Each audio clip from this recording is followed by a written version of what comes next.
ഈ ശോമിശിഹായ്ക്ക് സ്തുതിയായിരിക്കട്ടെ. ഞാൻ മാണിപ്പറമ്പിലച്ചൻ. പാമ്പ്ളാനി പിതാവ് ചതിച്ചു. ചില മെത്രാന്മാരുടെ അഭിപ്രായമാണിത്. ഒരു പട്ടി മാത്രം കുരച്ചോണ്ടിരിക്കുന്നു. എന്തു കാര്യം? ഇത് എന്നെക്കുറിച്ച് ചിലർ ചോദിച്ചതും പറഞ്ഞതുമാണ്. എന്നോട് പലരും ഉന്നയിച്ച ചോദ്യങ്ങൾ, അതിൽ ചില ചോദ്യങ്ങൾക്കുള്ള മറുപടിയാണ് ഞാൻ ഈ വീഡിയോയിൽ നൽകുന്നത്. പലരുടെയും ചോദ്യം ഞാൻ ഒന്നിച്ചിട്ടിരിക്കുകയാണ്. പല ചോദ്യങ്ങളുടെയും അതായത് ഒരേ സമാന സ്വഭാവമുള്ള ചോദ്യങ്ങൾ ഞാൻ ഒരുമിച്ചിട്ടിരിക്കുക. അപ്പോൾ ഒന്നാമത്തെ ചോദ്യം, മാണിപ്പറമ്പിലച്ചോ, ഇപ്പം എന്തായി? എറണാകുളം അങ്കമാലി അതിരൂപതയിൽ പ്രതിഷേധങ്ങളെല്ലാം ഒതുങ്ങി. അതെല്ലാം പാമ്പ്ളാനി പിതാവ് ഒതുക്കി. അതിന് അദ്ദേഹത്തിന് കഴിവുണ്ട്, സ്വാധീനമുണ്ട്, അധികാരമുണ്ട്. സഭാവിശ്വാസികൾ എന്ന് പറയുന്നവരെല്ലാം നിസ്സംഗരോ നിശബ്ദരോ ആയി. അച്ഛൻ മാത്രം ഇങ്ങനെ കുരച്ചോണ്ടിരിക്കുന്നു. വല്ല കാര്യമുണ്ടോ? അച്ഛനും ഇത് നിങ്ങൾ നിർത്തിക്കോടെ. സമാധാനം ഉണ്ടാകുന്നത് അച്ഛന് സഹിക്കുന്നില്ലേ? ഇതാണ് ഒന്നാമത്തെ ചോദ്യം. ഇതിൽ പല കാര്യങ്ങളുണ്ട്. അപ്പോൾ ഓരോന്നോരോന്നായിട്ട് ഞാൻ മറുപടി പറയാം.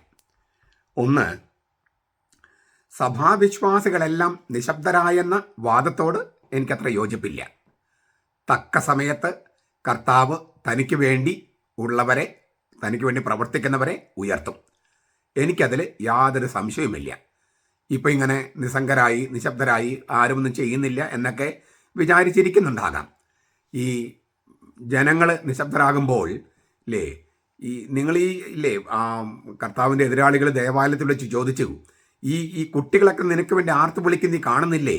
നീ അവരെ നിശബ്ദരാക്കാത്ത എന്താ? പള്ളിയകത്ത് കർത്താവ് പറഞ്ഞു, അവർ നിശബ്ദരായാൽ കല്ലുകൾ എനിക്ക് വേണ്ടി ആർത്ത് വിളിക്കും. ഈ കുട്ടികൾ എനിക്ക് വേണ്ടി ആർത്ത് വിളിക്കുന്നത് അവരെ നിശബ്ദരാക്കിയാൽ ഈ കല്ലുകൾ ആർത്ത് വിളിക്കും. അപ്പം അതുകൊണ്ട് എല്ലാം നിശബ്ദരായി നിസ്സംഗരായി ആ കാര്യത്തോട് ഞാൻ യോജിക്കുന്നില്ല. കർത്താവിന് വേണ്ടി കല്ലുകൾ ആർത്ത് വിളിക്കാനെങ്കിലും ഉണ്ടാകും. ഞാൻ അതിൽ വിശ്വസിക്കുന്നു. 2, സമാധാനം ഉണ്ടാകുന്നത് അച്ഛന് സഹിക്കുന്നില്ലേ? ഇതാണ് രണ്ടാമത്തെ. ഒരുപാട് പേര് ചോദിച്ചിട്ടുള്ളത്. എങ്ങനെയെങ്കിലും സ്വസ്ഥത ഉണ്ടാക്കാൻ വേണ്ടി മാർപ്പാപ്പിയെ ധിക്കരിക്കുന്നത് ശരിയാണെന്ന് അംഗീകരിച്ചു കൊടുക്കുന്നത്, അതാണോ നിങ്ങൾ ഉദ്ദേശിച്ച സമാധാനം? സ്വസ്ഥത ഉണ്ടാകാൻ വേണ്ടി എറണാകുളം അങ്കമാലി അതിരൂപതയിൽ സ്വസ്ഥത ഉണ്ടാകാൻ വേണ്ടി മാർപ്പാപ്പയെ ധിക്കരിക്കുന്നത് ശരിയാണെന്ന് അംഗീകരിച്ചു കൊടുക്കുക, അതാണോ നിങ്ങൾ ഉദ്ദേശിച്ച സമാധാനം? അങ്ങനെയാണെങ്കിൽ ആ സമാധാനത്തോട് എനിക്ക് ഒട്ടും യോജിപ്പില്ല. അതല്ല സമാധാനം.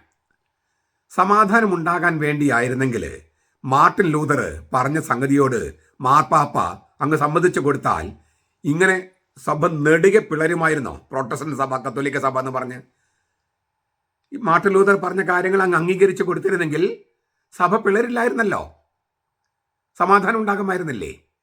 അപ്പോൾ എല്ലാ തിന്മകളും, എല്ലാ അബദ്ധ സിദ്ധാന്തങ്ങളും, എല്ലാ പാഷാണ്ഡതകളും ശീഷ്മകളും അംഗീകരിച്ചു കൊടുത്തുകൊണ്ടുള്ള ഒരു സമാധാനം, അത് സമാധാനമല്ല. നീതിയെ നിഷേധിച്ചുകൊണ്ട് സമാധാനം ഉണ്ടാക്കാൻ കഴിയില്ല. പിന്നെ സ്നേഹം എന്തെന്ന് നിങ്ങൾക്ക് എത്ര പേർക്കറിയാം? ഞാൻ വെല്ലുവിളിക്കുന്നു. എന്താണ് സ്നേഹം? സ്നേഹത്തിൻ്റെ 4 നീർച്ചാലുകൾ എന്ന് പറഞ്ഞ ഒരു പുസ്തകം എഴുതിയിട്ടുണ്ട് ഇംഗ്ലീഷിൽ, 4 സ്ട്രീംസ് ഓഫ് ലവ്.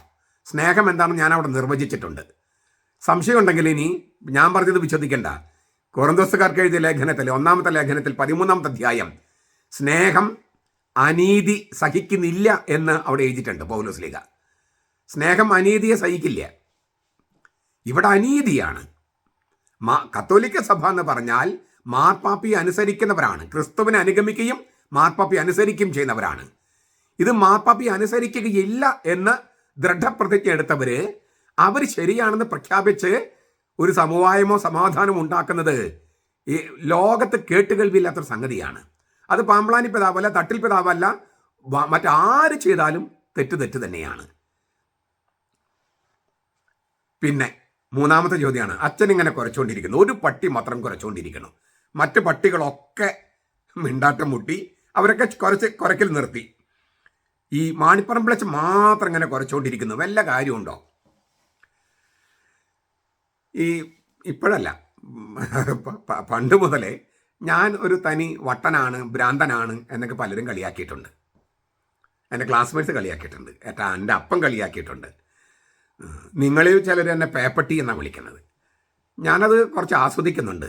ഞാൻ പറയുന്ന ഭ്രാന്ത്, ഞാൻ കുരയ്ക്കുന്ന കൊര, അത് നിങ്ങളൊക്കെ അസഹ്യപ്പെടുത്തുന്നു എന്നുള്ളത് ഞാൻ ആസ്വദിക്കുന്നുണ്ട്. ഈ നിങ്ങൾ പേപ്പട്ടി എന്ന് വിളിച്ചാലും ഞാൻ സ്വയം വിശേഷിപ്പിച്ചത് കാവൽപ്പട്ടിയാണെന്നാണ്. അപ്പോൾ പട്ടി തന്നെയാണ്, കാവൽപ്പട്ടിയാണ്. ഈ കാവൽപ്പട്ടി എന്താ ചെയ്യുക? കുരയ്ക്കും. സഭയെ നശിപ്പിക്കാൻ കള്ളന്മാരും കവർച്ചക്കാരും വന്നാൽ ഓടിച്ചിട്ട് കടിച്ചു കീറും. അത് കാവൽപ്പട്ടിയുടെ ചുമതലയാണ്. കാവൽക്കാരൻ എന്ന ഒരു ചുമതലയാണ് പ്രവാചകന്മാർക്ക് കർത്താവ് കൊടുത്തത്. എനിക്ക് നൽകിയത് കാവൽപ്പട്ടി എന്ന ഒരു ചുമതലയാണ്. അപ്പോൾ കുരയ്ക്കണം, കടിക്കണം. അത് ചെയ്തില്ലെങ്കിൽ ഞാൻ കർത്താവിന് മുമ്പിൽ കുറ്റക്കാരനാകും. പിന്നെ ഈ പട്ടിയുടെ കാര്യം പറഞ്ഞപ്പോഴാണ് എനിക്കൊരു കാര്യം ഓർമ്മ വന്നത്. നിങ്ങൾ കേട്ടിട്ടുള്ള കഥ തന്നെയാണ്, എങ്കിലും അതിവിടെ പ്രസക്തമാണ്. ഇങ്ങനെ ഒരു കൂട്ടം പട്ടികൾ ഒരുമിച്ച് ഇങ്ങനെ ഓടുകയാണ്. ഇപ്പം നമ്മുടെ നാട്ടിലിപ്പോൾ അത് പലപ്പോഴും ഒരു കാഴ്ചയാണല്ലോ ഈ തെരുവ് പട്ടികൾ. അപ്പോൾ പട്ടികൾ ഒന്നിച്ച് ഓടുന്നു. കുറേ ഓടിക്കഴിഞ്ഞപ്പോണ്ട് ഒരു പട്ടി ഒഴികെ ബാക്കി എല്ലാ പട്ടികളും ഓട്ടം നിർത്തി. അവ കിതച്ചു, വയ്യാണ്ടായി, മടുത്തു. ഒരു പട്ടി ഒഴികെ മറ്റെല്ലാ പട്ടികളും. ഒരു പട്ടി മാത്രം പിന്നെയും ഓടിക്കൊണ്ടിരുന്നു. കുറേ കഴിഞ്ഞാണ് അത് തിരിച്ചു വരുന്നത്. എന്താണ്? അപ്പോൾ അതിങ്ങനെ ഒരു കാട്ടുമുയലിനെ കടിച്ചു പിടിച്ചോണ്ട വരണേ. ഒരു പട്ടി മാത്രം. ആ ഒരു ഒറ്റ പട്ടി മാത്രമാണ് കാട്ടുമുയലിനെ കണ്ടതും ഓടിച്ചതും. മറ്റ് പട്ടികളെല്ലാം ഈ പട്ടി ഓടുന്നതേ കണ്ടിട്ടുള്ളൂ, കാട്ടുമുയലിനെ കണ്ടിട്ടില്ല. അപ്പോൾ ലക്ഷ്യം അല്ലെങ്കിൽ ഇര കണ്ടത് ഒരേ ഒരു പട്ടിയാണ്. ആ പട്ടി ലക്ഷ്യത്തിലെത്തിയിട്ട് തിരിച്ചു പോകുന്നുള്ളൂ. മറ്റ് പട്ടികൾ, ആ പട്ടിക്ക് കിതപ്പില്ല, മടുപ്പില്ല, ക്ഷീണമില്ല. മറ്റ് പട്ടികളെ കുറച്ച് ഓടി നിർത്തി. കാരണം എന്താ? അവർ ആ ആദ്യത്തെ പട്ടി ഓടുന്നതേ കണ്ടിട്ടുള്ളൂ, ലക്ഷ്യം കണ്ടിട്ടില്ല, ഇരയെ കണ്ടിട്ടില്ല. അപ്പോൾ ലക്ഷ്യം കാണാത്ത പട്ടികളുണ്ടെങ്കിൽ അവർ കുറച്ച് നേരം കുറച്ച് ഗ്രൂപ്പിലൊക്കെ വർക്ക് ചെയ്ത് കുറച്ച് പ്രശ്നങ്ങളൊക്കെ ഉണ്ടാക്കി, മൗണ്ട് തോമസിലും പോയി, ബസിലിക്കാരുടെ മുമ്പിൽ പോയി, ഗ്രൂപ്പിൽ കുറച്ച് പ്രശ്നങ്ങളുണ്ടാക്കി, അങ്ങനെ ഇത് മടുത്തു, ക്ഷീണിച്ചു, കിതച്ചു, അവർ തിരിച്ചു പോകും. പക്ഷേ ലക്ഷ്യം കണ്ട പട്ടി ആ ലക്ഷ്യം പൂർത്തീകരിച്ചിട്ടേ അത് മടങ്ങി വരികയുള്ളൂ. അതിന് മടുപ്പില്ല, ക്ഷീണമില്ല, കിതപ്പില്ല. ഞാൻ ആ ലക്ഷ്യം കണ്ട പട്ടിയാണ്. ഞാൻ ഓടുന്ന കണ്ടിട്ട് ചിലപ്പോൾ വേറെ കുറേ പട്ടികൾ കൂടെ ഓടിയിട്ടുണ്ടാവും, അത് കിതച്ചിട്ടുണ്ടാവും, നിർത്തിയിട്ടുണ്ടാവും. എനിക്കറിഞ്ഞുകൂടാ. ഇവർ ഞാൻ കൂടാതെ സഭയ്ക്ക് വേണ്ടി ഓടിയിട്ടുള്ളവരുണ്ടാകാം. പക്ഷെ ഞാൻ ലക്ഷ്യം കണ്ടവനാണ്. എന്തുകൊണ്ടാണ് ഞാൻ ഈ ലക്ഷ്യം കണ്ടവനാണെന്ന് പറയുന്നത്? ഈ 2021 ഈ സഭയുടെ ലിറ്റർജിക്ക് വേണ്ടി ഞാൻ ഇറങ്ങിത്തിരിച്ചത്, മറിച്ച് 1986 കുറച്ചുകൂടി മുന്നോട്ട് പോകാം. അന്ന് പക്ഷേ എനിക്ക് അത്ര അങ്ങോട്ട് ഇതിൻ്റെ എല്ലാ കാര്യങ്ങളും അറിയാത്തത് കൊണ്ടാണ് ഞാൻ 86 വയ്ക്കുന്നത്. 83 എന്ന് വേണമെങ്കിൽ വെക്കാം. പക്ഷെ അന്ന് ഈ തക്സയൊക്കെ, ഈ പുനരുദ്ധരിക്കപ്പെട്ട തക്സൊക്കെ അയച്ചു കൊടുക്കുന്ന ആ രംഗത്താണ്. അപ്പോൾ നമുക്കത് അത്രയും 19 വയസ്സേ എനിക്കുള്ളൂ. അപ്പോൾ നമുക്ക് അത്രയും അങ്ങോട്ട് പറയാറായിട്ടില്ല. 86 കൂട്ടുക. 86 ജോൺ പോൾ രണ്ടാമൻ മാർപ്പാപ്പ ഈ കുർബാന കോട്ടയത്ത്, ഞാൻ മാർപ്പാപ്പ 2 പ്രാവശ്യം രണ്ട് സ്ഥലത്ത് കാണാൻ പോയി. എൻ്റെ കൂടെ ഇടുക്കി രൂപത്തിലത്തെ ജോസ് മാറാട്ടിലച്ഛനുണ്ടായിരുന്നു. ഞങ്ങൾ തൃശ്ശൂർ മാർപ്പാപ്പയെ കാണാൻ പോയി. അത് കഴിഞ്ഞിട്ട് കോട്ടയത്തും പോയി. കോട്ടയത്താണ് ഈ കുർബാന, അതായത് പൂർണ്ണമായും ദൈവോന്മുഖ കുർബാന ചൊല്ലിക്കൊണ്ട് ഈ കുർബാന പൂർത്തിയാക്കിയത്. തൃശ്ശൂരിൽ പോയി ഞങ്ങൾ മാർപ്പാപ്പയെ അടുത്ത് കണ്ടു, തൊട്ടടുത്തല്ല, ജനക്കൂട്ടത്തിൽ നിന്ന്. അത് കഴിഞ്ഞിട്ട് പിന്നെ തൃശ്ശൂരിന് കഴിഞ്ഞിട്ട് ഞാൻ കോട്ടയത്തേക്ക് പോവുകയാണ്. എന്തിനാ? ഈ കുർബാനയിൽ പങ്കെടുക്കാൻ. അപ്പോൾ മാർപ്പാപ്പയൊന്ന് കണ്ടങ്ങ് സംതൃപ്തി അറിഞ്ഞ് പോകുകയല്ല ഞങ്ങൾ ചെയ്തത്. മാർപ്പാപ്പയെ കണ്ടു തൃശ്ശൂർ വെച്ച്. അതുകൂടാതെ കോട്ടയത്ത് പോയി ഈ പൂർണ്ണ ദൈവോന്മുഖ കുർബാന അർപ്പിച്ച് അതിൽ പങ്കെടുത്തു. അപ്പം അന്ന് തൊട്ട് ഇതിനകത്ത് ഇൻവോൾവ് ആണ് ഞാൻ. അത് കഴിഞ്ഞിട്ട് എനിക്ക് 89 പട്ടം കിട്ടുന്നത്, 1989. അതിന് മുൻപ് വടവാത സെമിനാറിൽ ചെമ്മച്ചന്മാരെയൊക്കെ ഞാൻ സംഘടിപ്പിച്ച, അവർ മിക്കവരും അച്ഛന്മാരാണ്, ചിലർ അച്ഛന്മാരായില്ല, ഒരാൾ അച്ഛനായിട്ടും പോയിട്ടുണ്ട്. അവരെല്ലാം സംഘടിപ്പിച്ച് അന്നത്തെ പരിഷ്കരിച്ച യാമപ്രാർത്ഥന വന്നു. അതായത് ആബേലച്ചൻ പ്രാർത്ഥന, യാമപ്രാർത്ഥന എല്ലാം മാറി പുതിയ പരിഷ്കരിച്ച യാമപ്രാർത്ഥന വന്നു. ആ യാമപ്രാർത്ഥന ഇരിങ്ങാലക്കുട രൂപതയിൽ പള്ളികളിൽ അങ്ങനെ പരിചയപ്പെടുത്താൻ വേണ്ടി ഒരു ടീമുണ്ടാക്കി പാട്ടുകളെല്ലാം പഠിപ്പിച്ച് അങ്ങനെ ഞങ്ങൾ പ്രോഗ്രാം ഉണ്ടാക്കിയവനാണ് ഞാൻ. അതിൻ്റെ പരിശീലനം നടക്കുമ്പോൾ മൈനസെമിനാരിൽ, ഇരിങ്ങാലക്കുട മൈനസെമിനാരിൽ വെച്ചിട്ടാണ് അതിൻ്റെ രണ്ടാമത്തെ ഒരു പരിശീലനം. ആദ്യത്തേത് അവിടുത്തെ അൽവേർണിയ കോൺവെന്റിലായിരുന്നു, രണ്ടാമത്തത് ഇരിങ്ങാലക്കുട മൈനസെമിനാരിലായിരുന്നു. അതും കൂടി വിജയിച്ചാൽ മെത്രാനസിനെ കണ്ട് അനുവാദം വാങ്ങിച്ച് പ്രചരിപ്പിക്കാൻ വേണ്ടിയാണ്. ഇങ്ങനെ പരിപാടി നടക്കുന്നെന്ന് കേട്ടിട്ട് ജെയിംസ് പഴയാറ്റിൽ പിതാവ് മൈനർ സെമിനാരിൽ കാണാൻ വന്നു ഞങ്ങളുടെ ഈ പ്രോഗ്രാം. ആ പ്രോഗ്രാമിന് ഈ റംഷ പ്രാർത്ഥനയ്ക്കകത്ത് എൻ്റെ ഒരു പ്രസംഗം ഉണ്ടായിരുന്നു. ഞാൻ പ്രസംഗിച്ചുകൊണ്ടിരിക്കുമ്പോഴാണ് ജെയിംസ് പിതാവ് വന്നത്. എന്നിട്ടും ആ റംഷയ്ക്ക് നമ്മുടെ രൂപതയിൽ പരിചയപ്പെടുത്താനും അവതരിപ്പിക്കാനും പിന്നെയും സമയമെടുത്തു. എങ്കിലും ഞാനൊരു ചെമ്മാച്ചൻ എന്ന നിലയിൽ ഈ കുർബാന അതുപോലെ യാമപ്രാർത്ഥനകൾ ഇരിങ്ങാലക്കുട രൂപത്തിൽ പ്രചരിപ്പിക്കാൻ ചെമ്മാച്ചനായിരിക്കും ശ്രമിച്ച ആളാണ്. 86, 87, 88 കാലയളവിലെ പറയണേ. 89 എനിക്ക് പട്ടം കിട്ടി. 89 മുതലാണ് ഈ കുർബാന, അതായത് ബാമിയിട്ട് കുർബാന ചൊല്ലാനൊക്കെ മെത്രാന്മാർ തീരുമാനിച്ചു. ചങ്ങനാശ്ശേരി ആ സൈഡിലൊക്കെ പൂർണ്ണ ദൈവോന്മുഖ കുർബാന തുടങ്ങി. ഇരിങ്ങാലക്കുട ബാമിയൊക്കെ ഇട്ടിരുന്നു. ഞാനിരുന്ന എല്ലാ പള്ളിയിലും, കൊച്ചച്ചനായിട്ടോ വികാരിയായിട്ടോ ഇരുന്ന എല്ലാ പള്ളികളിലും ബാമിയും ബാസ്കസൊക്കെ ഇട്ടാണ് കുർബാന ഞാൻ ചൊല്ലിയിരുന്നത്. എൻ്റെ വീഡിയോ കാണുന്നവരിൽ ഇരിങ്ങാലക്കുടക്കാരുണ്ടാവുമല്ലോ. ഞാൻ ഏതെങ്കിലും പള്ളിയിൽ ബാമിയും ബാസ്കസ് ഇല്ലാതെ കുർബാന അർപ്പിച്ചിട്ടുണ്ടോ? ഇല്ല. 89 കാര്യം ഞാൻ പറയണേ. അപ്പം തന്നെ ഞാൻ ഇല്ലേ കൽതായവാദിയാണ്, ചങ്ങനാശ്ശേരി പക്ഷക്കാരനാണെന്ന് ഇന്ന് ഇരിങ്ങാലക്കുട പ്രചരിപ്പിക്കാൻ തുടങ്ങി. അത് എറണാകുളത്തേക്കും തൃശ്ശൂരിലേക്കും പിന്നെ വടക്കോട്ടും പ്രചരിപ്പിച്ചു. അപ്പോൾ എറണാകുളം, ഇരിങ്ങാലക്കുട, തൃശ്ശൂർ ആ വശത്തൊക്കെ മെത്രാന്മാർ മാർപ്പാപ്പയ്ക്കെതിരാണ്, ഞാൻ മാർപ്പാപ്പയ്ക്ക് അനുകൂലം. പക്ഷേ അവർ പ്രചരിപ്പിച്ചതോ മെത്രാന്മാർക്കെതിരായി അച്ഛൻ, അപ്പോൾ സഭയ്ക്കെതിരാണെന്നാണ് പ്രചരിപ്പിച്ചത്. ഞാൻ പറയുന്നത് ഒന്നുകൂടി കേൾക്കണേ. മെത്രാന്മാർ സഭയ്ക്കെതിരായിരുന്നു, ഞാൻ അതായത് മെത്രാന്മാർ മാർപ്പാപ്പയ്ക്കെതിരെ സഭയ്ക്കെതിരെ, ഞാൻ സഭയുടെ അനുകൂലം മാർപ്പാപ്പയ്ക്ക് അനുകൂലം. പക്ഷെ അവർ പ്രചരിപ്പിച്ചത് ഞാൻ മെത്രാനെ ധിക്കരിക്കുന്നവൻ, അനുസരണമില്ലാത്തവൻ, അതങ്ങ് പ്രചരിപ്പിച്ചു. വടക്കും തെക്കും പ്രചരിപ്പിച്ചു. അങ്ങനെ മാർപ്പാപ്പി അനുസരിക്കണം, സഭയെ അനുസരിക്കണമെന്ന് പറഞ്ഞ ഞാൻ ധിക്കാരിയും, മാർപ്പാപ്പി അനുസരിക്കാത്തവരും സഭയെ അനുസരിക്കാത്തവരും നല്ല പിള്ളകളുമായി മാറി. ഇതാണ് ഞാൻ പട്ടം കിട്ടിയിട്ടുള്ള ആ അവസ്ഥ, അപ്പോഴത്തെ ഒരു അവസ്ഥ എന്ന് വെച്ചാൽ അതുകൊണ്ടുണ്ടായ, നിങ്ങൾ ഇരിങ്ങാലക്കുട രൂപത്തിലെ ഏകദേശം എൻ്റെ പ്രായത്തിലുള്ളവരോട് ചോദിച്ചാൽ അറിയാം അവർ എനിക്ക് അനുകൂലമായിട്ട് പറയാൻ വേണ്ടി പറയല്ല, എന്തുമാത്രം ഞാൻ പീഡിപ്പിക്കപ്പെട്ടിട്ടുണ്ട് എന്ന കാര്യത്തിന് നിങ്ങൾ പറഞ്ഞ വിശ്വസിക്കില്ല. എൻ്റെ അമ്മ എന്നെ വിളിച്ചിരുന്നത് സൺ ഓഫ് സഫറിംഗ് എന്നാണ്, സഹനത്തിൻ്റെ മകൻ എന്നാണ്. വാസ്തവത്തിൽ എനിക്ക് അങ്ങനെ ഒരിക്കലും തോന്നിയിട്ടില്ല, സഹനമാണെന്ന് എനിക്ക് തോന്നിയിട്ടില്ല. കാരണം ഞാനൊരു പോരാട്ടമാണ്. ഇന്ത്യയുടെ അതിർത്തി സംരക്ഷിക്കാൻ വേണ്ടി പോയിരിക്കുന്ന പട്ടാളക്കാർക്ക് ഒരു വെടിയേറ്റ് മരിച്ചാൽ പോലും അല്ലെങ്കിൽ കാല് മുറിവേറ്റാലും അതൊന്നും സഹനമായിട്ടല്ല, ഒരു അഭിമാനമായിട്ടാണ്. എൻ്റെ രാജ്യത്തെ, എൻ്റെ ജനങ്ങളെ സംരക്ഷിക്കാൻ വേണ്ടി അഭിമാനമായിട്ട് അവർ വരണേ. അങ്ങനെ ഒരു അഭിമാനമാണ് എനിക്ക് തോന്നിയിരിക്കുന്നത്. ഒരു ചോക്ലേറ്റ് കഴിക്കുന്ന ലാഘവത്തോടെയാണ് ഞാൻ ക്ലേശങ്ങളെയും സഹനങ്ങളെയും ഈ എതിർപ്പുകളെയും ഒക്കെ ഞാൻ കണ്ടിട്ടുള്ളത്. അന്നും ഇന്നും അത് ആസ്വദിക്കുകയാണ് ഞാൻ. കാരണം ഞാൻ ഒരു ലക്ഷ്യം കണ്ടിട്ടാണ് ഈ ഓടുന്നതും കുറയ്ക്കുന്നതും. അതുകൊണ്ട് എനിക്കൊരു സങ്കടമോ നിരാശയോ ഇല്ല, തീർന്നില്ല. ഞാൻ പല സ്ഥലത്തും ബാമി ഉണ്ടാക്കി, അത് കഴിഞ്ഞിട്ട് കുറച്ച് കഴിഞ്ഞപ്പോഴേക്കും ഏതച്ഛനാണ് ഞാൻ പറയുന്നില്ല, എനിക്കറിയാം അച്ഛൻ ആരാണ്. ആ അച്ഛൻ്റെ നേതൃത്വത്തിൽ പിതാവിനോട് പറയാതെ തന്നെ ബാമ എടുത്ത് മാറ്റി, ബാസ്കസ് എടുത്ത് മാറ്റി. പുള്ളി ആൾക്കാരോട് പറഞ്ഞു, നീ പിതാവിനോടും പറയേണ്ട കാര്യമില്ല, നമുക്ക് എടുത്ത് മാറ്റുക. ഏതാനും മാസങ്ങൾ കഴിഞ്ഞപ്പോൾ മിക്ക പള്ളികളിൽ നിന്നും ബാമയും ബാസ്കസൊക്കെ മാറ്റപ്പെട്ടു. പക്ഷെ ഞാൻ അപ്പോഴും ബാമയും ബാസ്കസിൻ്റെ കുർബാന ചൊല്ലിയിട്ടുള്ളൂ. ഞാനിരുന്ന പള്ളികളിൽ ഞാൻ ആദ്യം പഠിപ്പിച്ചത് ലിറ്റർജിയെക്കുറിച്ചാണ്. ലിറ്റർജി പക്ഷെ ബൈബിളിൻ്റെ അടിസ്ഥാനത്തിലാണ്. എന്നെ ബൈബിൾ ഫാദർ എന്ന് വിളിച്ചുകൊണ്ടിരുന്നത്. ബൈബിൾ ഫാദർ, ബൈബിളിൻ്റെ അടിസ്ഥാനത്തിൽ ലിറ്റർജി, അതാണ് എൻ്റെ എല്ലാ പള്ളികളിലും അങ്ങനെയാണ്. ഈ പല പള്ളികളിലും എൻ്റെ 2 കുർബാന കാണാൻ ആൾക്കാർ വരുമായിരുന്നു. ആദ്യത്തെ കുർബാനയ്ക്ക് ഒരു പാനും പെൻസിലൊക്കെ കൊണ്ടുവന്ന് പേപ്പറൊക്കെ കൊണ്ടുവന്ന് ഇങ്ങനെ കുറിക്കും. ഞാനങ്ങനെ സ്പീഡിൽ പറഞ്ഞു പോകുകയാണല്ലോ. രണ്ടാമത്തെ കുർബാനയ്ക്ക് വരുന്നതെന്ന് അറിയോ, അവർ രാവിലെ എഴുതിയത് പലയിടത്തും ഗ്യാപ്പ് ഉണ്ട്, അതൊക്കെ ഒന്ന് ഫില്ല് ചെയ്യാൻ.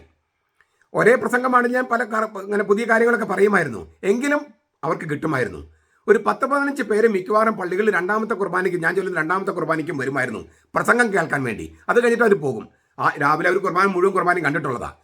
ഞാൻ പറഞ്ഞു വന്നത് ലിറ്റർജിയെക്കുറിച്ച്. അപ്പോൾ എല്ലാ പള്ളികളിലും എനിക്ക് ജനങ്ങൾ എൻ്റെ കൂടെ സപ്പോർട്ടായിരുന്നു, എല്ലാ പള്ളികളിലും. അങ്ങനെ ഞാൻ മാറിപ്പോയി. എൻ്റെ പിന്നാലെ ചില അച്ഛന്മാർ വന്ന് ബേമ, അതും ചിലർക്ക് നമ്മൾ വളരെ ഭംഗിയും സുന്ദരമായിട്ട് ഉണ്ടാക്കിയിരിക്കും, മനോഹരമായിട്ട് ഉണ്ടാക്കുന്നത് മാറ്റിവെക്കുകയല്ല, പൊളിച്ചു കളഞ്ഞു. ബേമ, ബേസ്കസ, ഞാനിരുന്ന പള്ളികൾക്ക് അതിനുശേഷം, ഞാൻ വന്നതിന് ശേഷം വന്ന അച്ഛന്മാർ ഇതെല്ലാം പൊളിച്ചു കളഞ്ഞു. എനിക്ക് നിരാശ തോന്നിയിട്ടില്ല. കാരണം എന്താ, അവരറിവില്ലായ്മ കൊണ്ട് ചെയ്യുന്നു. പിതാവേ അവരോട് ക്ഷമിക്കണേ, അവർക്ക് അറിവില്ലാഞ്ഞിട്ടാണ്. അത് കഴിഞ്ഞ് ഇപ്പോൾ ഈ ഇരിങ്ങാലക്കുട രൂപതയിൽ മനസ്സോടെയാണെങ്കിലും പൂർണ്ണ തോതിലല്ലെങ്കിലും ഏകീകൃത കുർബാന നടപ്പിലായി. ഈ ബാമ പൊളിച്ചു കളഞ്ഞ ആളുകളും ഇപ്പോൾ ബാമയിട്ട് കുർബാന ചൊല്ലണം. അപ്പം അതിൽ ബാമ പൊളിച്ച് കളഞ്ഞ പലരുണ്ട്. ഒരച്ഛൻ പറഞ്ഞതാണ്, വൈദികരുടെ മീറ്റിങ്ങിൽ പറഞ്ഞതാണ് ഞാൻ പറയണേ. ഇപ്പം നമ്മൾ മാണിപ്പറമ്പിലച്ഛൻ പറഞ്ഞതുപോലെ കുർബാന ചൊല്ലുന്നു. മാണിപ്പറമ്പിലച്ഛൻ പറഞ്ഞതുപോലെ 3 കൂതാശകൾ ഈ പ്രാരംഭ കൂതാശകൾ ഒരുമിച്ച് കൊടുക്കുന്നു. ഇതൊക്കെ മാണിപ്പറമ്പിലച്ഛൻ ചെയ്യുന്ന പോലെ ഇപ്പം ചെയ്യുന്നു. പിന്നെ എന്തിനാണ് ഇത്ര നാള് മാണിപ്പറമ്പിലച്ഛൻ നമ്മൾ എതിർത്തോണ്ടിരുന്നത്? എനിക്ക് തോന്നുന്നു അദ്ദേഹത്തിൻ്റെ ഒരു പശ്ചാത്താപം ഉണ്ടായിട്ടായിരിക്കണം അദ്ദേഹം പറഞ്ഞത്. കാരണം അദ്ദേഹമാണ് ഒരു ബാമിയും ബാസ്കറ്റും പൊളിച്ചു കളഞ്ഞത്. മാറ്റിവെക്കല്ല, പൊളിച്ചു കളഞ്ഞു. ഇപ്പം അദ്ദേഹം തന്നെ പറയാണ്, പിന്നെ എന്തിനാണ് നമ്മൾ മാണിപ്പറമ്പിലച്ഛനെ എതിർത്തോണ്ടിരുന്നത്?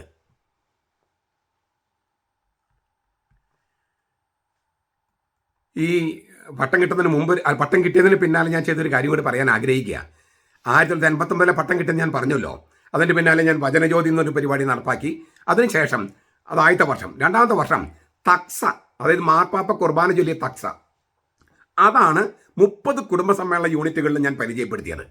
അതിൻ്റെ സമാപനത്തിൽ 13,000 പേരോ 5,000 പേരെങ്കിലും ആൾക്കാർ പറയണേ, 13,000 പേര്, അതായത് മുസ്ലിംസും ഹിന്ദുക്കളും അടക്കം പള്ളിയിലേക്ക് പ്രദക്ഷിണമായിട്ട് വന്ന് അതിൻ്റെ സമാപനത്തിൽ ഇപ്പോഴത്തെ തട്ടിൽ പിതാവാണ് പ്രസംഗിക്കാൻ വന്നത്.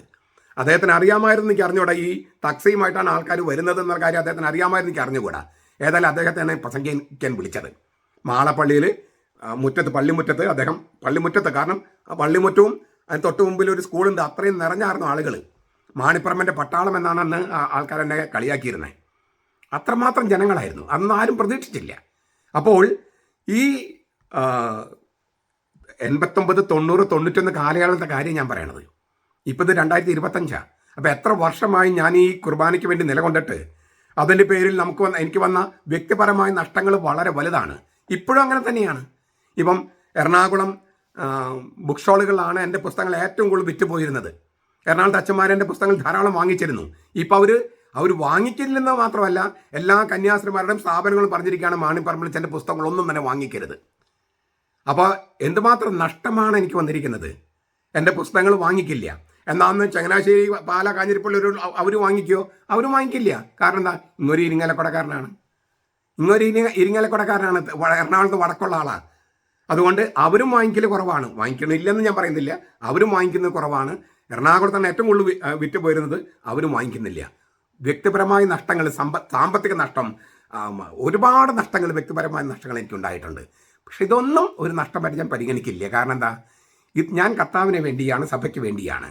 അതിൽ വലിയ നേട്ടമൊന്നും ഇല്ല. അതിൽ വലിയ നേട്ടമോ സന്തോഷമോ ആനന്ദമോ എനിക്കില്ല. ഈ തക്സയെല്ലാം ഇൻട്രൊഡ്യൂസ് ചെയ്തപ്പോൾ എന്താണ് ഞാൻ കൊടുത്ത സന്ദേശം? എന്താണ്? ഇരിങ്ങാലക്കുട രൂപതയിലും മാർപ്പാപ്പ ഉദ്ഘാടനം ചെയ്ത ഏകീകൃത കുർബാനയാണ് ചൊല്ലേണ്ടത്. ഈ സന്ദേശമാണ്. പക്ഷേ അപ്പോൾ ഞാൻ ചങ്ങനാശ്ശേരിക്കാരനായി, ചങ്ങനാശ്ശേരി പക്ഷക്കാരനായി, കൽതായവാദിയായി. അപ്പോൾ എന്നെ മാറ്റി നിർത്തേണ്ടതും എന്നെ ധിക്കാരിന് അവതരിപ്പിക്കേണ്ടതും ഇരിങ്ങാലക്കുട തൊട്ടുള്ള എറണാകുളം തൊട്ടുള്ള രൂപതകളുടെ അവരുടെ ഒരു കടമയായിട്ട് അവർ കണക്കാക്കുകയാണ്. അങ്ങനെ ഇപ്പം എന്നെക്കുറിച്ച് മോശം ഒരു ചിത്രം സമൂഹ മാധ്യമങ്ങളിലും അച്ഛന്മാരുടെ മുമ്പിലും മെത്രന്മാരുടെ മുമ്പിലും കന്യാസ്ത്രീമാരുടെ മുമ്പിലും അവതരിപ്പിച്ചത് അന്നാണ്. അതിങ്ങനെ പ്രചരിപ്പിച്ചുകൊണ്ടിരുന്നു. ഞാൻ ബെർലിനിലും ജർമ്മനിയിലും മറ്റ് പല രാജ്യങ്ങൾ പോയപ്പോഴും അവിടെയൊക്കെ മലയാളികളോടും എന്നെക്കുറിച്ച് മോശമാണ് അവതരിപ്പിച്ചത്. എന്നിട്ടിപ്പോൾ ഞാൻ 10, 14, 15 രാജ്യങ്ങളിൽ ക്ലാസ് എടുക്കാൻ പോവുകയാണ്. അപ്പോൾ ഇവരെന്തൊക്കെ ചെയ്താലും കർത്താവ് എനിക്ക് തരാനുള്ളത് തന്നുകൊണ്ടിരിക്കില്ലേ? കർത്താവ് എനിക്ക് തരുന്ന മഹത്വം അല്ലെങ്കിൽ തേജസ് കർത്താവ് തരില്ലേ? അത് തന്നുകൊണ്ടിരിക്കും. അപ്പോൾ അതുകൊണ്ട് കർത്താവിൻ്റെ കാര്യങ്ങളിൽ ഇടപെടുക അല്ലെങ്കിൽ വ്യാപൃതരാകുക എന്നതിൽ കവിഞ്ഞ്, അത് നൽകുന്ന ഒരു ആനന്ദത്തിൽ കവിഞ്ഞ് മറ്റൊന്നും ഞാൻ ആഗ്രഹിക്കുന്നില്ല. എന്ന് വിചാരിച്ച് ഞാൻ പുണ്യാളനാണെന്നോ വിശുദ്ധനാണെന്നല്ല ഞാൻ പറയുന്നത്. നമ്മുടെ ഒരു കമ്മിറ്റ്മെൻ്റ് കാര്യം പറയുകയാണ്. ചുരുക്കത്തിൽ അപ്പോൾ 86 മുതൽ ഞാൻ ഏർപ്പെട്ട ഒരു സംഗതിയാണ് പറയണേ. 99 മെത്രാന്മാരെല്ലാവരും ഏകീകൃത കുർബാന ചൊല്ലാനായിട്ട് തീരുമാനിച്ചു. 99 പക്ഷേ പകുതിയോളം മെത്രാന്മാർ ഒപ്പിട്ടു, അതിന് വിപരീതം ചെയ്തു. 99 അങ്ങനെ ചെയ്യുന്നത് ശരിയല്ല എന്ന് ഞാൻ എൻ്റെ മെത്രാനോട് പറഞ്ഞു. 99 അപ്പോൾ ഇല്ലേ അപ്പോൾ ഞാൻ അങ്ങനെ ചോദിക്കുന്നത് അവർക്ക് ഇഷ്ടമല്ല. ഇത് അവർ ഒപ്പിട്ട കാര്യം അതിന് വിപരീതം ചെയ്യുക, മാർപ്പാപ്പയ്ക്ക് വിപരീതം ചെയ്യുക, എതിരെ ചെയ്യുക, അത് ശരിയല്ലെന്ന് പറയുന്നത് മെത്രാന്മാർക്ക് ഇഷ്ടമല്ല. അപ്പം അതുകൊണ്ട് നമ്മളെ മോശക്കാരായി ചിത്രീകരിച്ചു കൊണ്ടിരുന്നു. 99 തീരുമാനിച്ച കാര്യം വീണ്ടും 2021 നടപ്പാക്കാൻ തീരുമാനിച്ചു. നടപ്പായി. 34 രൂപ നടപ്പായി. സ്വാഭാവികമായിട്ടും മെത്രാന്മാർക്ക് എന്നോടൊരു ചോദ്യം ചോദിക്കാം. താൻ പറഞ്ഞിട്ടാണോ 99 ഞങ്ങൾ തീരുമാനിച്ചത്? താൻ പറഞ്ഞിട്ടാണോ 2020 ഞങ്ങൾ നടപ്പാക്കിയത്? അല്ല, തീർച്ചയായിട്ടും അല്ല. പക്ഷേ എൻ്റെ പോരാട്ടം അവിടെ ഉണ്ടായിരുന്നു. 1. 2, 99 നിങ്ങൾ തീരുമാനിച്ചിട്ടും നിങ്ങൾ നടപ്പാക്കിയില്ലല്ലോ. ഇല്ല അല്ലേ? 99 തീരുമാനിച്ചു, നിങ്ങൾ തീരുമാനിച്ചു, പക്ഷെ നടപ്പാക്കിയോ? ഇല്ല. അപ്പോൾ ഞങ്ങളുടെ പോരാട്ടം പശ്ചാത്തലത്തിലുണ്ട്. പ്രത്യക്ഷത്തിൽ നിങ്ങൾ കണ്ടിട്ടുണ്ടാവില്ല, ഇരിങ്ങാലക്കുട കണ്ടിട്ടുണ്ട്, മറ്റൊരു സ്ഥലത്ത് കണ്ടിട്ടുണ്ടാവില്ല. അപ്പോൾ പോരാട്ടങ്ങൾ ഞങ്ങൾ നടത്തിക്കൊണ്ടിരുന്നു, അത് കർത്താവ് കണ്ടു. അപ്പോൾ നിങ്ങൾ തീരുമാനിച്ചത് കൊണ്ട് മാത്രമല്ലല്ലോ തീരുമാനം നടപ്പായത്. ദൈവത്തിൻ്റെ ഒരു പദ്ധതി ഉണ്ട് അവിടെ. ആ പദ്ധതിയിൽ ഞങ്ങൾക്ക് വലിയ സ്ഥാനമുണ്ട്. ഈ കഴിഞ്ഞ ദിവസം 4 ദിവസം മുമ്പ് ഒരു മെത്രാൻ എനിക്ക് കത്തെഴുതി. അതിനകത്ത് ചുരുക്കം വാക്കുകളേ ഉള്ളൂ. അച്ഛൻ്റെയും ഞങ്ങളുടെയും പോരാട്ടം വിജയിക്കുക തന്നെ ചെയ്യും. അതാണ് വാക്ക്. അച്ഛൻ്റെയും ഞങ്ങളുടെയും പോരാട്ടം. അച്ഛൻ്റെയും അല്ലെ, അച്ഛൻ്റെ പോരാട്ടം എന്നിട്ട് ബ്രാക്കറ്റിലാണ് ഇട്ടിരിക്കുന്നത് ഞങ്ങളുടെയും. അച്ഛൻ്റെ പോരാട്ടം ബ്രാക്കറ്റിൽ ഞങ്ങളുടെയും വിജയിക്കുക തന്നെ ചെയ്യും. ഒരു മെത്രാനാണിത് എനിക്ക് എഴുതിയിരിക്കുന്നത്. 4 ദിവസമായിട്ടുള്ളൂ ഈ കത്ത് എഴുതിയിട്ട്. എൻ്റെ വീഡിയോ ചില മെത്രാന്മാരും കാണുന്നുണ്ടാവുമല്ലോ. അപ്പോൾ ഏത് മെത്രാനാണ് എഴുതിയത് ആ മെത്രാനെങ്കിലും അറിയില്ലോ. അപ്പോൾ ഇത് എൻ്റെ കൂടെ മെത്രാന്മാരുണ്ട് എന്നുള്ളത് തെളിവല്ലേ ഇത്? അപ്പം ഞാൻ ഈ കുരയ്ക്കുന്നത്, സഭയ്ക്ക് വേണ്ടി കുരയ്ക്കുന്നതിൽ മെത്രാന്മാരും കൂടി പങ്കുണ്ട് എന്നുള്ളതല്ലേ? അപ്പോൾ എൻ്റെ കൂടെ മെത്രാന്മാരുണ്ട് എന്നല്ല പറയാനല്ല ഞാൻ ആഗ്രഹിക്കുന്നത്. മെത്രാന്മാരുടെ കൂടെ ഞാനുണ്ടെന്നാണ്. എല്ലാ മെത്രാന്മാരും സഭയെ വഞ്ചിക്കാനും ഒറ്റക്കൊടുക്കാനും നിൽക്കുന്നവരല്ല. നല്ലവരായ മെത്രാന്മാരുണ്ട്. ആ മെത്രാന്മാരുടെ കൂടെയാണ് ഞാൻ. അപ്പോൾ എൻ്റെ കുരയ്ക്കൽ ഞാൻ മാത്രം കുറച്ചുകൊണ്ടിരിക്കുകയല്ല. ഞാൻ ആവർത്തിക്കുക, 4 ദിവസം മുമ്പ് കിട്ടിയൊരു മെസ്സേജാണ് ഞാൻ നിങ്ങളോട് പറഞ്ഞത്. അച്ഛൻ്റെ ബ്രാക്കറ്റിൽ ഞങ്ങളുടെ പോരാട്ടം വിജയിക്കുക തന്നെ ചെയ്യുമെന്ന് മെത്രാനാണ് എന്നെ എഴുതി അറിയിച്ചത്. അപ്പോൾ ഞാൻ ഈ കുരയ്ക്കുന്നതിന് മെത്രാന്മാരുടെ ഒരു പിന്തുണയുണ്ട്, അല്ലെങ്കിൽ ഞാൻ മെത്രാന്മാർക്ക് വേണ്ടിയാണ് കുരയ്ക്കുന്നത് എന്ന് ചില മെത്രാന്മാരെങ്കിലും അംഗീകരിച്ചിരിക്കുന്നു. അപ്പം ഞാൻ ഈ കുരയ്ക്കലും പറ്റിയാൽ ഓടിച്ചിട്ട് കടിക്കലും തുടരും. അത് കർത്താവിൻ്റെ കാവൽപ്പട്ടി ആയതുകൊണ്ടാണ്. അടുത്ത ചോദ്യം. മെത്രാന്മാർ സിറിൽ വാസിൽ, പൗരത്വ തിരുസംഘത്തിൻ്റെ അധ്യക്ഷൻ കർദിനാൾ ഗുഗുരോത്തി എന്നിവരുമായി ചർച്ച ചെയ്തിട്ടാണ് സമവായ മാർഗരേഖ പാമ്പ്ളാനി പിതാവ് ഇറക്കിയതെന്ന് അതിൽ എഴുതിയിട്ടുണ്ടല്ലോ. അപ്പോൾ എങ്ങനെയാണ് മെത്രാന്മാർ പോരാട്ടം തുടരുന്നുവെന്ന് പറയാൻ കഴിയുക? അതാണ് രണ്ടാമത്തെ ചോദ്യം. ഈ ചോദ്യത്തിൽ പല കാര്യങ്ങൾ അടങ്ങിയിട്ടുണ്ട്. 1, മാർപ്പാപ്പയുടെ തീരുമാനത്തിന് വിരുദ്ധമായി തീരുമാനമെടുക്കാൻ സിറിൽ വാസിൽ പിതാവോ ഗുഗുരോത്തി പിതാവോ നമ്മുടെ മെത്രാന്മാർ ആരെങ്കിലും അനുവാദം നൽകിയിട്ടുണ്ടെങ്കിൽ അവർക്കെതിരെ നാം വത്തിക്കാനിൽ കേസ് കൊടുക്കണം.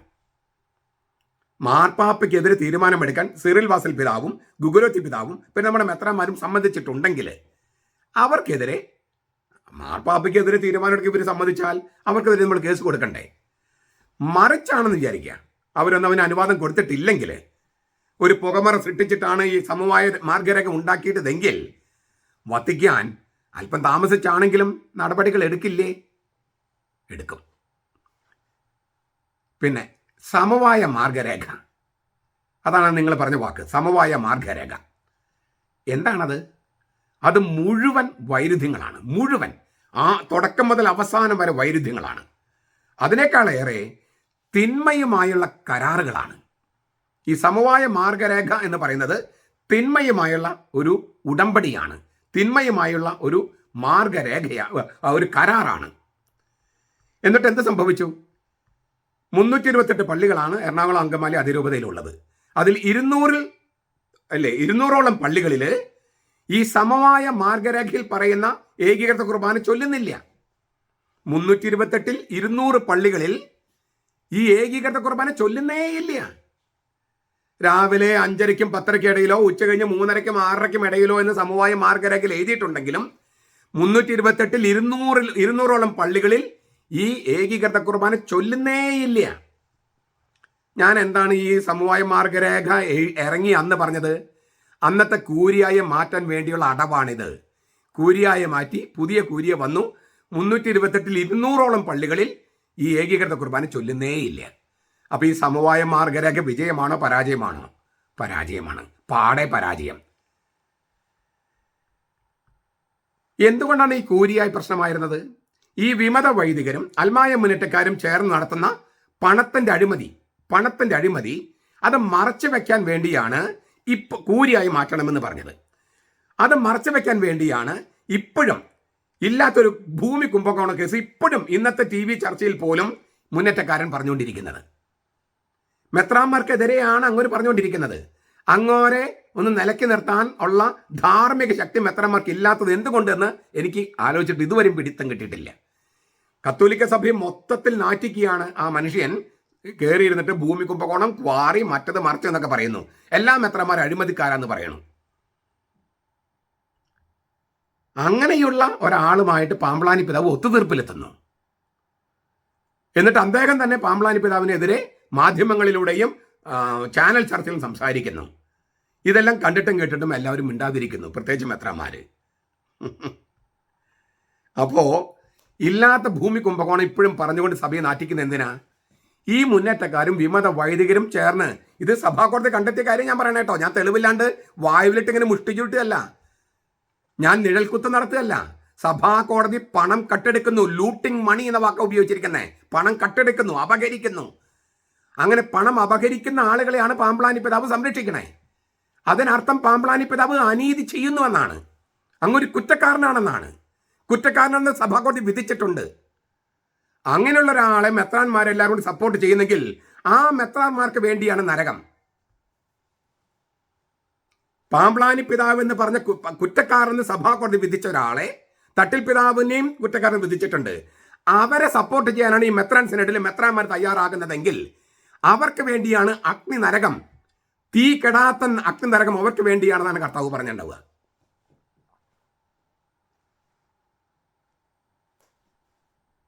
അവരതിലേക്ക് വിശ്വസിക്കുന്നുണ്ടോ എന്ന് എനിക്ക് അറിഞ്ഞൂടാ കേട്ടോ. തീർന്നില്ല. ഈ സമവായ മാർഗരേഖയിൽ പറഞ്ഞിരിക്കുന്നത് അല്ലേ, മാർഗരേഖയിൽ പറഞ്ഞ് രാവിലെ 5:30-ക്കും 10:30-ക്കിടയിലോ ഉച്ച കഴിഞ്ഞ് 3:30-ക്ക് 6:30-ക്കിടയിലോ, മുന്നേറ്റക്കാരൻ പറഞ്ഞത് 3:30 അല്ലെങ്കിൽ 3 മണി. ആ സമയത്ത് പള്ളികളിൽ കുർബാന വെച്ചു. ആദ്യത്തെ ദിവസങ്ങൾ ആൾക്കാർ പോയി, കാരണം അതിനൊരു ഇഷ്ടം കൊണ്ട്. പക്ഷെ അങ്ങനെ പോകാൻ പറ്റുമോ? ഒരു ഓഡ് സമയമാണ് കേരളത്തിലെ സാഹചര്യം അനുസരിച്ച്. അതുകൊണ്ട് മിക്ക പള്ളികളിലും അല്ലേ 4-5 ആളുകളായി കുറഞ്ഞു. അപ്പോഴും പരാജയമല്ലേ? ആരുടെ പരാജയം? ഏകീകൃത കുർബാനയുടെ പരാജയമാണോ പാമ്പ്ളാനി പിതാവിൻ്റെ പരാജയമാണോ? ഘട്ടം ഘട്ടമായി ഞാൻ നടപ്പാക്കുമെന്ന് പറഞ്ഞിട്ടല്ലേ പോയത്. എന്നിട്ട് ഘട്ടം ഘട്ടമായി എന്തുണ്ടായി? ഏകീകൃത കുർബാന നിന്നുപോയി. അതിനേക്കാൾ വലിയൊരു തെറ്റുണ്ട്. ഘട്ടം ഘട്ടമായി ഏകീകൃത കുർബാന നടപ്പാക്കിയാണ് ലക്ഷ്യമെന്ന് പറഞ്ഞിട്ട് 8 പള്ളികളിൽ ഏകീകൃത കുർബാന മാത്രം നടന്നിരുന്നു. അവിടെ ഏകീകൃത കുർബാന നിർത്തലാക്കി. ആര്? പാമ്പ്ളാനി പിതാവ്. അതിന് കൂലിയായി പറഞ്ഞു വിട്ടു. ഘട്ടം ഘട്ടമായി ഏകീകൃത കുർബാന നടപ്പാക്കാൻ എന്നാണ് പാമ്പ്ളാനി പിതാവ് മെത്രാന്മാരോട് പറഞ്ഞിരുന്നത്. അങ്ങനെയാണ് എല്ലാവരോടും പറഞ്ഞത്. എന്നിട്ട് ഘട്ടം ഘട്ടമായി നടപ്പാക്കാൻ, ഏകീകൃത കുർബാന നടപ്പാക്കാൻ എന്ന് പറഞ്ഞിട്ട് ഏകീകൃത കുർബാന മാത്രമുണ്ടായിരുന്ന 8 പള്ളികളിൽ ആ ഏകീകൃത കുർബാന നിർത്തലാക്കി. ഇതേക്കുറിച്ച് മെത്രാന്മാരോട് ചോദിച്ചപ്പോൾ മെത്രാന്മാർ പറഞ്ഞു തന്നിട്ടറിയോ? ഞങ്ങളെ കബളിപ്പിക്കുകയായിരുന്നു. മെത്രാന്മാർ പറഞ്ഞ വാക്കാൻ ഞാൻ പറഞ്ഞു, ഞങ്ങളെ കബളിപ്പിക്കുകയായിരുന്നു. ഈ പാമ്പ്ളാനി പിതാവിൻ്റെ കുതന്ത്രങ്ങൾ തിരിച്ചറിയാൻ ആർക്കാണ് കഴിയാത്തത്? മെത്രാന്മാർക്ക് കഴിയുന്നില്ലെങ്കിൽ അവരുടെ ഈ ബുദ്ധിപരമായ ലെവൽ പരിശോധിക്കണം, IQ ലെവൽ പരിശോധിക്കണം. ലോകത്തെ സകലർക്കും മനസ്സിലാകുന്ന കാര്യം മെത്രാന്മാർക്ക് മനസ്സിലാകുന്നില്ലെങ്കിൽ അവരുടെ IQ പരിശോധിക്കണം. പക്ഷേ കുറച്ച് പേര് പറഞ്ഞു തങ്ങൾ കബളിപ്പിക്കപ്പെടുകയായിരുന്നു, ചതിക്കപ്പെടുകയായിരുന്നു. കബളിപ്പിക്കപ്പെടുകയായിരുന്നു, പാമ്പ്ളാനി പിതാവ് തങ്ങൾ ചതിക്കുകയായിരുന്നു എന്ന മെത്രാന്മാർ ഇപ്പം സമ്മതിച്ചത് മെത്രാൻ സിനഡിൽ പറയുമോ എന്ന് എനിക്കറിയില്ല. മെത്രാൻ സിനഡിൽ അവരെന്താണ് ചെയ്യണമെന്ന കാര്യം എനിക്കറിയില്ല. പക്ഷേ ഇപ്പോൾ മെത്രാന്മാർ പറയുന്നത് തങ്ങൾ കബളിപ്പിക്കപ്പെടുകയായിരുന്നു, ചതിക്കപ്പെടുകയായിരുന്നു എന്നാണ്. അടുത്ത ചോദ്യം. കഴിഞ്ഞ ദിവസം ഒരു വീഡിയോയിൽ ഓരോ ഇടവകയിലും 10 പേരെ ഉറപ്പാക്കുക എന്ന് അച്ഛൻ പറയുണ്ടായി. അപ്പോൾ സഭയുടെ കൂടെ ഓരോ ഇടവകയിലും 10 പേരേ ഉള്ളൂ? അല്ല, നിങ്ങളെ വീഡിയോ കണ്ടിട്ടില്ല, അതാണ് ചോദ്യം. 95% ആളുകളും സഭയുടെ കൂടെയാണ്. എന്നാൽ അവരെ നയിക്കാനായിട്ട് വികാരിമാരില്ല, മെത്രാന്മാരില്ല. അങ്ങനെ നിൽക്കുമ്പോൾ ഈ വികാരി അച്ഛനെതിരെ, മെത്രാന്മാർക്കെതിരെ നിലകൊള്ളാൻ ഈ കത്തോലിക്ക സഭയിൽ അങ്ങനെ ശീലിച്ചിട്ടില്ല, അങ്ങനെ പരിശീലനം കൊടുത്തിട്ടില്ല, ഇത്ര വർഷമായിട്ടില്ല. വികാരിച്ചൻ പറഞ്ഞ അനുസരിക്കുക, മെത്രാൻസ് പറഞ്ഞ അനുസരിക്കുക, അങ്ങനെ പഠിച്ചിരിക്കുന്നത്. ഈ മെത്രാൻ മാർപ്പാപ്പയ്ക്കെതിരാണ്, വികാരി മാർപ്പാപ്പയ്ക്കെതിരാണ് എന്നൊക്കെ പറഞ്ഞാലും സാധാരണക്കാർക്ക് അത് ഒന്നും മനസ്സിലാകില്ല. മനസ്സിലായാൽ പോലും അവർക്ക് അതിനുള്ള ശക്തി, ആത്മീയ ശക്തി അവർക്കില്ല. അവർ നിസ്സഹായരാവും പോകുകയാണ്. ഇത് സാധാരണക്കാരായ മിക്ക മനുഷ്യരുടെ അവസ്ഥ ഇങ്ങനെ തന്നെയാണ്. നമ്മളെന്തോ നമുക്ക് അനീതി ഉണ്ടായിട്ട് എന്തുകൊണ്ട് പോലീസ് സ്റ്റേഷനിലോ കോടതിയിലോ പലപ്പോഴും പോകാത്തത്? അതിൻ്റെ പിന്നാലെ നടക്കാനുള്ള ആത്മീയ ശക്തി നമുക്കില്ല. പിന്നെ സാധാരണക്കാർക്ക് വേറെ ഒരുപാട് അനുദിന ജീവിതത്തിൻ്റെ ഒരുപാട് കാര്യങ്ങളുണ്ട്, വ്യഗ്രതകളുണ്ട്. മക്കള്, ഭാര്യ, ഭർത്താവ്, അപ്പൻ, അമ്മ, ജോലി, എന്തുമാത്രം പണി എടുക്കണം. അപ്പോൾ ഇതിൻ്റെയൊക്കെ പിന്നാലെ പോകാനായിട്ട് എല്ലാവർക്കും കഴിയുമോ? അപ്പോൾ സ്വാഭാവികമായിട്ടും അവർ ഒതുങ്ങിക്കൂടും. അപ്പോൾ ആളുകളില്ലാത്തത് കൊണ്ടല്ല, അവരുടെ നിസ്സഹായാവസ്ഥയാണ്. പിന്നെ ഞാൻ വീഡിയോ പറഞ്ഞല്ലോ, ആ വീഡിയോ നിങ്ങൾ കേട്ടിട്ടില്ല അല്ലെങ്കിൽ കണ്ടിട്ടില്ല എന്ന് പറഞ്ഞത് എന്താ കാര്യം? ഓരോ ഇടവകയിലും 10 പേര് ഉണ്ടാകൂ എന്നല്ല ഞാൻ പറഞ്ഞത്. 10 നീതിമാന്മാരെങ്കിലും ഉറപ്പാക്കിയാൽ ആ ഇടവകയെ കർത്താവ് നശിപ്പിക്കില്ലെന്നാണ്. അപ്പോൾ അതിന് ഞാൻ പറഞ്ഞൊരു ഒരു എളുപ്പവഴി പറഞ്ഞു. എന്താണ്? ഈ 3:30 ഏത് സമയത്താണ് ഏകീകൃത കുർബാന വെച്ചിരിക്കുന്നത്, ആ കുർബാനയ്ക്ക് പങ്കെടുക്കുക. ആ കുർബാന കഴിയുമ്പോൾ അച്ഛനെ തല്ലുകൂടാനൊന്നും പോകണ്ട. അച്ഛനോട് പറയുക, അച്ഛൻ ഇത് ശരിയല്ല, മാർപ്പാപ്പ ആഹ്വാനം ചെയ്ത കുർബാന ഞങ്ങൾക്ക് വേണം. ഈ ഓട് സമയത്തുള്ള കുർബാനയല്ല, അസമയത്തുള്ള കുർബാനയല്ല, ഈ പള്ളിയിൽ സഭയുടെ കുർബാന മതി എന്ന് പറയുക. നിങ്ങൾ പോരുക. അടുത്ത ആഴ്ചയും പിന്നെയും പറയുക. ഇത് തന്നെ ഇത്ര ചെയ്താൽ മതിയെന്ന് ഞാൻ പറഞ്ഞു. ആ 10 പേര് സഭയ്ക്ക് വേണ്ടി നിൽക്കുന്നത് കൊണ്ട്, കർത്താവിന് വേണ്ടി നിൽക്കുന്നത് കൊണ്ട് ആ വികാരിയച്ഛനും ആ ഇടവയ്ക്ക് മാറ്റം വരുമെന്നും ആ ഇടവകയെ കർത്താവ് നശിപ്പിക്കില്ല എന്നുമാണ് ഞാൻ പറഞ്ഞത്. അല്ലാണ്ട് 10 പേര് മാത്രമേ സഭയുടെ കൂടെ ഉള്ളൂ എന്നല്ല. ആ വീഡിയോയുടെ താഴെ കമൻറ്റുകൾ നോക്കിയാൽ അതിനകത്ത് ചിലർ എഴുതിയിട്ടുണ്ട്, ആ 10 പേരിൽ ഒരാൾ ഞാനായിരിക്കുമെന്ന്. കമൻ്റ് എഴുതിയത് വളരെ കുറച്ച് പേരായിരിക്കുമല്ലോ. ഈ ഒരു 4000, 5000, 10000 പേര് കാണുമ്പോൾ ഒരു 300-400 കമൻ്റാണ് വരിക. അവർ 10% കമൻ്റ് എഴുതുന്നത്. അതിൽ കുറച്ച് പേരാണ് ഇത് എഴുതിയിരിക്കുന്നത്. അതായത് ആ 10 പേരിൽ ഒരാൾ ഞാനുണ്ടാകും. അതൊരു ഭയങ്കര വലിയൊരു തീരുമാനമല്ലേ? ഈ ഇടവകയെ നശിക്കാതിരിക്കാൻ 10 പേരുടെ സാന്നിധ്യമെങ്കിലും ഉറപ്പാക്കുക എന്ന് അബ്രഹാമിനോട് പറഞ്ഞു. അബ്രഹാമിൻ്റെ കഥ പറഞ്ഞിട്ട് ഞാനത് പറയുന്നത്. ആ വീഡിയോ നിങ്ങൾ മുഴുവൻ കേട്ട് നോക്കൂ. ഈ തമ്പനയിൽ മാത്രം നോക്കാതെ, തലക്കെട്ട് മാത്രം നോക്കാതെ അതിന് ഉള്ളടക്കം ഒന്ന് കേട്ട് നോക്കൂ. അപ്പോൾ നിങ്ങൾക്ക് ഓരോ ദിവസത്തേക്കും വേണ്ട ആത്മീയ ആഹാരം അതിനകത്ത് കിട്ടും. ആത്മീയമായിട്ടുള്ള വചനയാത്ര കൂടിയാണ് എൻ്റെ വീഡിയോസ്. അത് നിങ്ങൾക്ക് കിട്ടും. അപ്പോൾ ഞാൻ പറഞ്ഞതിനർത്ഥം നിങ്ങൾക്ക് മനസ്സിലായെന്ന് വിചാരിക്കണം. പിന്നെ അടുത്ത ചോദ്യമാണ്, ആ വീഡിയോയിൽ ഈ ദൈവത്തെ ഭയപ്പെടാത്ത ഒരു ന്യായാധിപൻ്റെ മുഖത്ത് വിധവ അടിക്കുമെന്നും അങ്ങ് പറഞ്ഞു. ഈ വിധവ ന്യായാധിപന് മുഖത്ത് അടിക്കുമെന്ന് ബൈബിളിൽ ഇല്ലല്ലോ. ബൈബിളിൽ ഇല്ലാത്ത കാര്യമല്ലേ അച്ഛൻ പറഞ്ഞത്? അങ്ങനെ അച്ഛൻ ചെയ്യുന്നത് ശരിയാണോ? അച്ഛൻ്റെ നിലപാടുകൾ ന്യായീകരിക്കാൻ അച്ഛൻ ഇങ്ങനെ ഉണ്ടാക്കി പറയുന്നത്, വചനം ഉണ്ടാക്കി പറയുന്നത് ശരിയാണോ? നിങ്ങൾക്ക് POC ബൈബിളായിരിക്കും നിങ്ങൾ വായിച്ചിട്ടുണ്ടാകുക അല്ലേ? POC Bible. നമ്മുടെ നാട്ടിൽ സത്യവേദ പുസ്തകം എന്ന് പറഞ്ഞൊരു പുസ്തകമുണ്ട്, പ്രൊട്ടസ്റ്റന്റുകാരുടെ ബൈബിള്. അതിനകത്ത് ഈ കത്തോലിക്ക സഭയുടെ ബൈബിളിലോ കത്തോലിക്കരുടെ കയ്യിലുള്ള ബൈബിൾ 7 പുസ്തകങ്ങൾ ഉണ്ടാകില്ല. അതുപോലെ ചില അധ്യായങ്ങൾ ഉണ്ടാകില്ല. എങ്കിലും സത്യവേദ പുസ്തകം നല്ല തർജ്ജമയാണ്.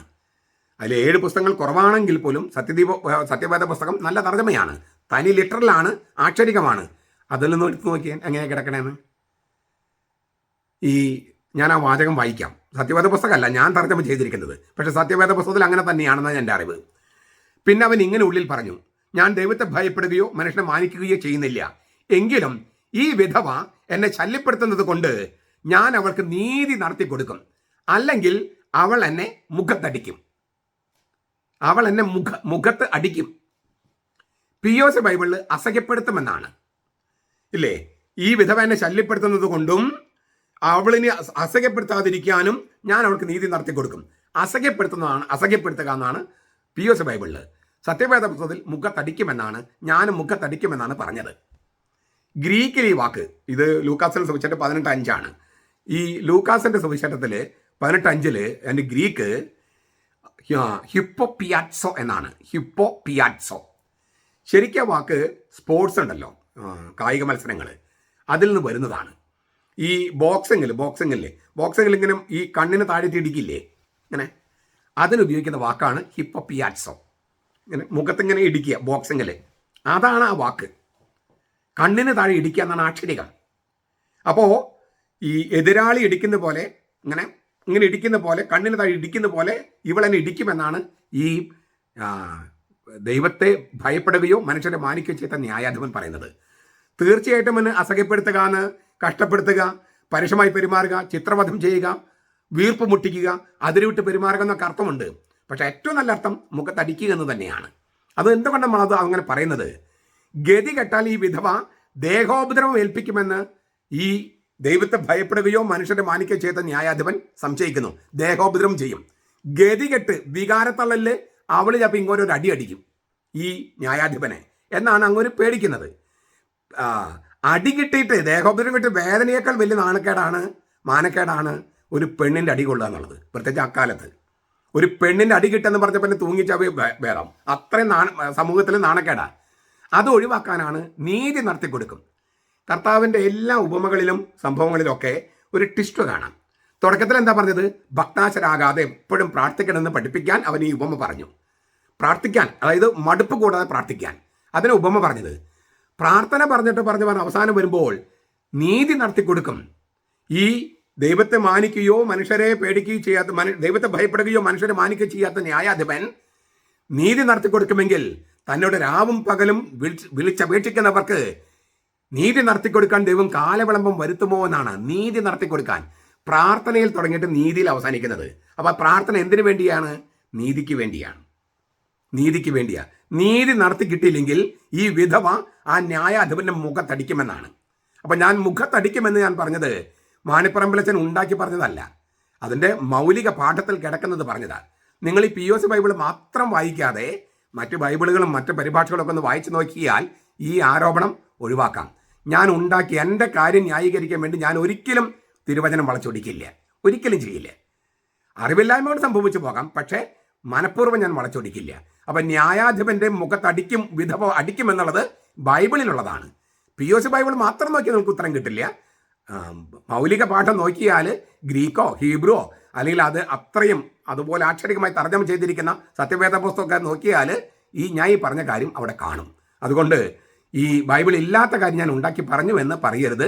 ന്യായാധിപന്റെ മുഖത്തടിക്കുമെന്ന് തന്നെയാണ്, വിധവ ന്യായാധിപന്റെ മുഖത്തടിക്കുമെന്ന് തന്നെയാണ് ബൈബിളിലുള്ളത്. അത് എറണാകുളത്ത് സംഭവിക്കാം.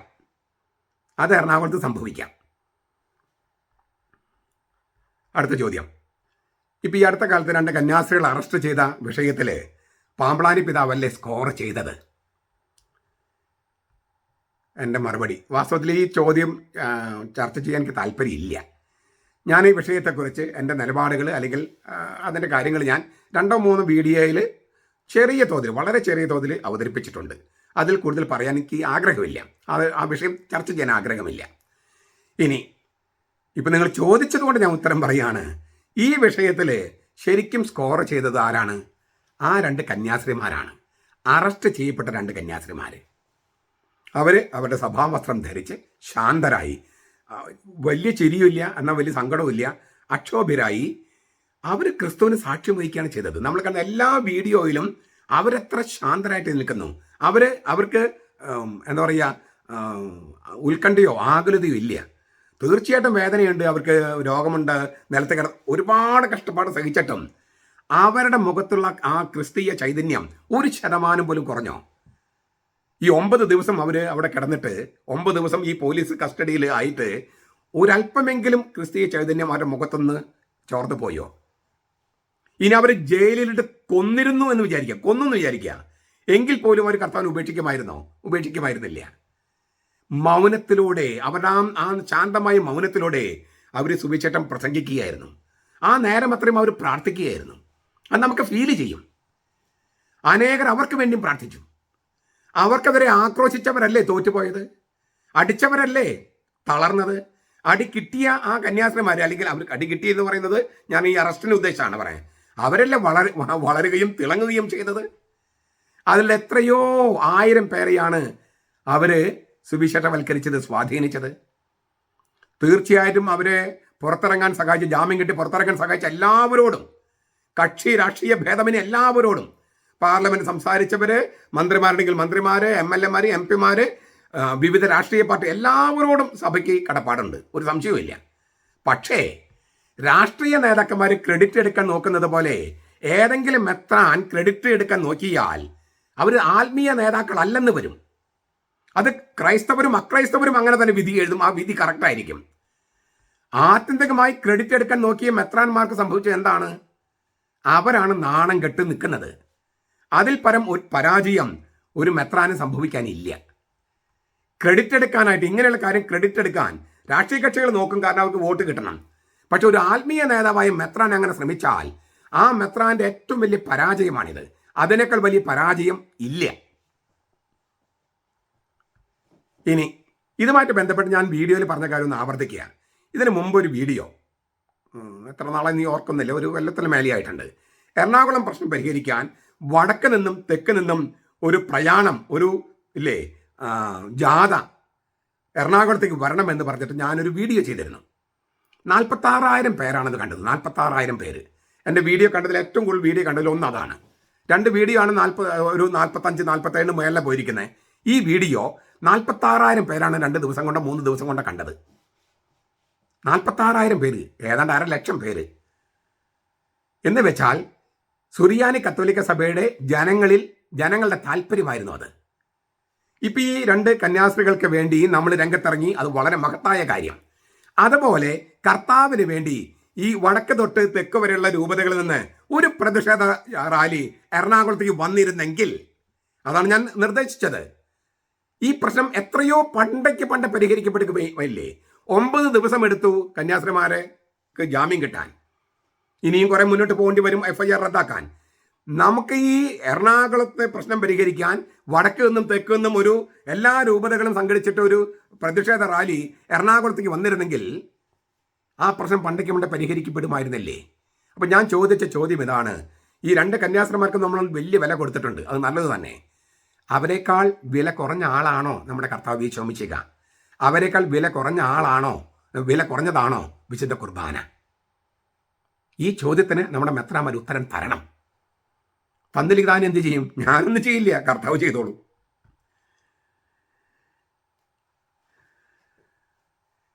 യഥാർത്ഥ പ്രശ്നം എന്താണ്? ഈ സാധാരണ വിശ്വാസികളുടെ ക്ലേശങ്ങൾ, കഷ്ടപ്പാടുകൾ, പീഡനങ്ങൾ, പ്രയാസങ്ങൾ, അനുദിനമായ ഉത്കണ്ഠകൾ, അത് തിരിച്ചറിയുന്നതിലും പരിഹരിക്കുന്നതിലും നമ്മുടെ മെത്രാന്മാരിൽ മിക്കവരും പാടെ പരാജയമാണ്. അത് തിരുത്താനുള്ള അവസരമാണ് ഈ വരുന്ന സിനഡ്. ആരെങ്കിലും പരിശുദ്ധ റൂഹായുടെ പ്രചോദനം കേൾക്കാൻ തയ്യാറാകുമോ, കാതു തുറക്കുമോ എന്ന് നമുക്ക് കാത്തിരുന്ന് കാണാം. പക്ഷെ ഞാൻ ഒരു കാര്യം നിങ്ങളോട് പറഞ്ഞ് ഞാൻ അവസാനിപ്പിക്കട്ടെ. ഞാൻ ദൈവത്തിൽ വിശ്വസിക്കുന്നു, ദൈവത്തിൽ പ്രത്യാശ അർപ്പിക്കുന്നു. എനിക്ക് കിതപ്പോ മടുപ്പോ ക്ഷീണമോ ഇല്ല. അതിനാൽ തന്നെ അതിന് കാരണം ഞാൻ തിരുവചനങ്ങളിലും വിശ്വസിക്കുന്നു, ദൈവത്തിൽ വിശ്വസിക്കുന്നു, അവൻ്റെ വചനത്തിൽ വിശ്വസിക്കുന്നു. ആ വചനത്തിൽ എന്നെ വളരെയധികം സ്വാധീനിച്ച, ഞാൻ ഒരുപാട് വേദികൾ പറഞ്ഞിട്ടുള്ള കാര്യം പറയാം. ഈ ഒരു രംഗമാണത്. ഈശോയുടെ ശരീരം കുരിശിൽ നിറക്കി ഒരു ശീലയിൽ ചുറ്റി പൊതിഞ്ഞ് പാറയിൽ വെട്ടിയൊരുക്കിയ കല്ലറയിൽ അടക്കി. കല്ലറയുടെ വാതിക്കൽ ഒരു കല്ല് ഉരുട്ടി വെച്ചു. ആ കല്ലറയുടെ വാതിക്കൽ അത് കഴിഞ്ഞിട്ട് കാവലേർപ്പെടുത്തി പട്ടാളക്കാരൊക്കെ. ഈ കല്ല് ഉരുട്ടി മാറ്റാതെ മുദ്ര വെച്ചു, കല്ല് ഉരുട്ടി വെച്ചു, മുദ്ര വെച്ചു, കാവലേർപ്പെടുത്തി. ഇത്രയൊക്കെ സ്ത്രീകൾ കണ്ടിട്ടുണ്ട് ഇങ്ങനെ ചെയ്തത്. അതുകൊണ്ട് തന്നെ അവർ ഉയർപ്പ് ദിവസത്തിന്റെ പുലർച്ചെ ആരാണ് കല്ലുരുട്ടി മാറ്റുക, ആരാണ് കല്ലുരുട്ടി മാറ്റുക എന്ന് ആശങ്കപ്പെട്ടിരുന്നു. എന്നാൽ അവരവിടെ എത്തിയപ്പോൾ കല്ല് ഉരുട്ടി മാറ്റപ്പെട്ടിരിക്കുന്നു. അത് വളരെ വലുതായിരുന്നു എന്ന് അവിടെ എഴുതിയിട്ടുണ്ട്.